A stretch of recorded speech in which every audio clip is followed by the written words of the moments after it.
¿Cómo están, chicos? Nuevamente con ustedes el profesor Carlos para hacer el curso de física elemental. El tema de esta vez para los chicos de quinto año del Colegio American High School es el de análisis vectorial. Vamos a conocer el estudio de una nueva representación gráfica de las fuerzas y diferentes magnitudes físicas que tiene la materia.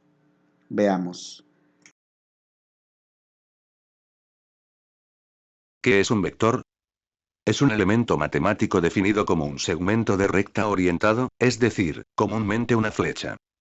Sirve para representar cantidades que poseen dirección, como la velocidad, la fuerza o la cantidad de movimiento. Posee dos elementos básicos, módulo y dirección. El módulo es la longitud o magnitud del vector. Su dirección queda definido por el ángulo medido en sentido antihorario que forma el vector con el semieje x positivo. Veamos ahora un primer ejemplo, donde aprenderemos a definir los dos elementos básicos que posee un vector. En la figura, encuentre el módulo y dirección de los siguientes vectores. Para el vector A, contamos 5 cuadraditos que equivale a un módulo de 5 centímetros, y una dirección de 0 grados hexagesimales. Para el vector B, el módulo es de 4 centímetros, con una dirección de 180 grados hexagesimales. Para el vector C, trazamos una línea vertical y observamos el triángulo notable de 37 y 53, por lo que su módulo resulta 5 centímetros, con una dirección de 53 grados hexagesimales. Del mismo modo para el vector D, observamos el triángulo notable de 45, por lo que su módulo resulta 4 raíz de 2 centímetros, con una dirección de 135 grados hexagesimales. Dentro de los tipos de vectores, se tiene la siguiente clasificación. Dos vectores serán iguales si tienen el mismo módulo y dirección. Serán opuestos si tienen igual módulo y dirección opuesta. Serán paralelos cuando uno de ellos pueda expresarse en términos del otro. En la ecuación lambda es un número real. Serán perpendiculares si sus direcciones forman un ángulo de 90 grados hexagesimales. Ahora, estudiaremos la adición de vectores. La adición de vectores no sigue las reglas de la aritmética, porque son cantidades que poseen dirección. Para sumar vectores emplearemos algunos métodos gráficos. Método del triángulo. Para sumar los vectores A y B se dibujan uno a continuación del otro, luego, la suma o resultante se obtiene, uniendo el origen del primero con el extremo del último. Método del polígono. Del mismo modo que en el método del triángulo, los vectores A, B y C se dibujan uno a continuación del otro, luego, la suma o resultante se obtiene, uniendo el origen del primero con el extremo del último. Veamos ahora un ejemplo. Dados los vectores, encuentre la magnitud de la resultante. El segmento PR mide 20 centímetros. En la figura existen 5 vectores, asignemos un nombre a cada uno de ellos y realicemos la suma, tal como se muestra en la figura.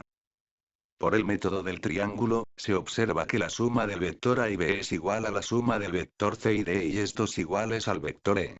Así se obtiene que la suma de los 5 vectores es 3 veces E. Finalmente el módulo de la resultante es 60 centímetros. Método del paralelogramo. Para sumar mediante este método, los vectores A y B se dibujan con el mismo origen, luego se trazan paralelas por los extremos de los vectores formando así un paralelogramo. La suma o resultante queda determinada por la diagonal del paralelogramo. El módulo de la resultante puede determinarse por la ecuación que se muestra. Veamos ahora un ejemplo. En la figura, el módulo de la resultante de las tres fuerzas es 0. Si los módulos de P, Q y S son 60 newton, 100 newton y 140 newton respectivamente, calcula la medida del ángulo θ. Por dato, se sabe que el módulo de la suma de los tres vectores es 0. Considerando que los vectores P y Q dan como resultante el vector R. Se tiene que el módulo del vector R es igual al módulo del vector menos S. Ahora vamos a estudiar algunos casos particulares en las operaciones con vectores.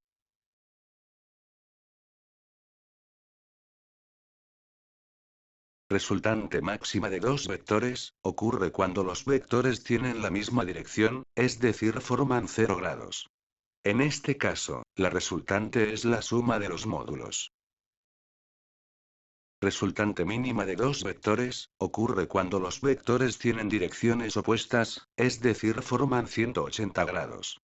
En este caso, la resultante es la diferencia de los módulos.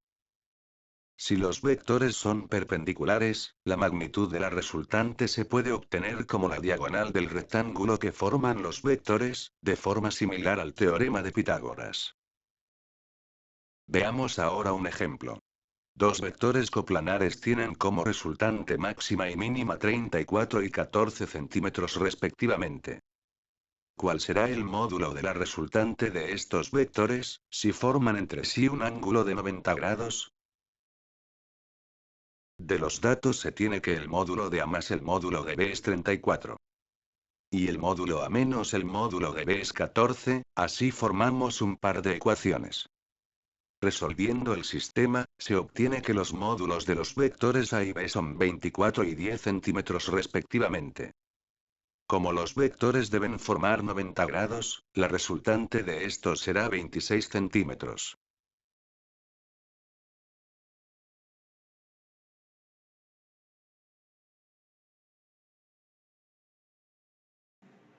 Bien chicos, hemos escuchado ya la parte teórica de lo que corresponde al sistema de vectores. La siguiente sesión nos vamos a dedicar a hacer netamente ejercicio respecto a este tema. Ha sido un gusto escucharlos y verlos nuevamente. Espero que estén en casa cumpliendo las indicaciones respectivas. Cuídense mucho, nos vemos pronto.